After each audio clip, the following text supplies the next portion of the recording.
How is Bob Lazar connected to S4? Bob Lazar was hired to do some back engineering on a certain disk.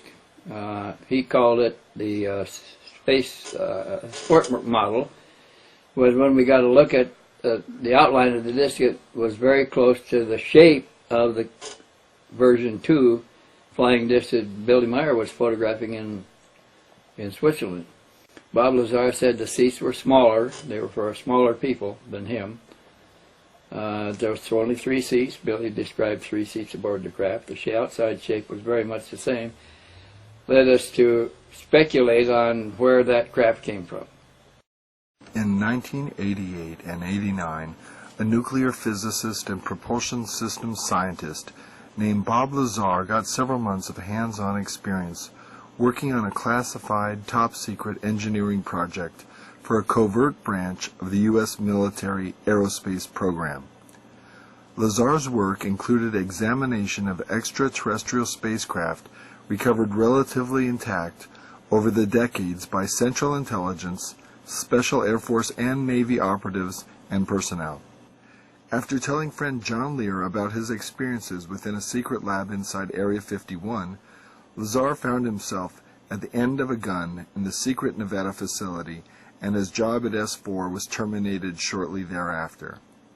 Fearing the worst, Lazar went public with his claims of working on UFOs for the government, and television investigative journalist George Knapp, now a Peabody Award winner, reported the story to the general public through KLAS-TV in Las Vegas. Did you meet Bob Lazar before Lazar went out to Area 51? Yeah, he was sitting right there. Goof on, Gene Elf was sitting right there. We were talking about UFOs. They took their tape, they did their measurements, and we talked more about UFOs, and Bob told us we were nuts.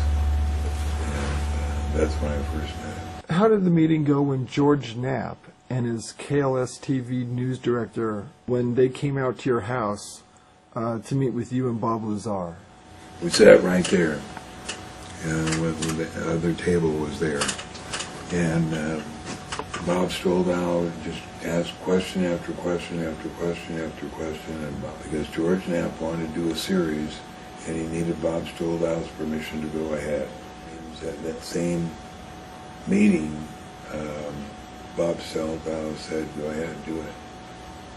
Lazar and S4 became the object of intense scrutiny by UFO research investigators and reporters for the next several years, and his claims and evidence were presented by filmmaker and real estate appraiser Gene Huff in the film Excerpts from the Government Bible, The Bob Lazar Story.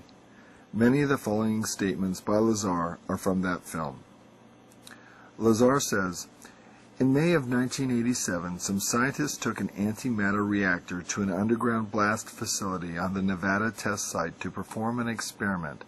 Unfortunately for them, their experiment required them to cut the reactor open, which resulted in their deaths. I was hired," says Lazar, "in December 1988 to replace one of these men. I worked in a number of scientific programs, some of which required top-secret and above top-secret security clearances, of which the most easily verifiable is my 1980s job at the Los Alamos Mason Physics Facility in Los Alamos, New Mexico. While working at Los Alamos National Lab in 1982, the local newspaper did a front-page story on a jet car I had built. Coincidentally, Dr. Teller was giving a speech in Los Alamos that same day.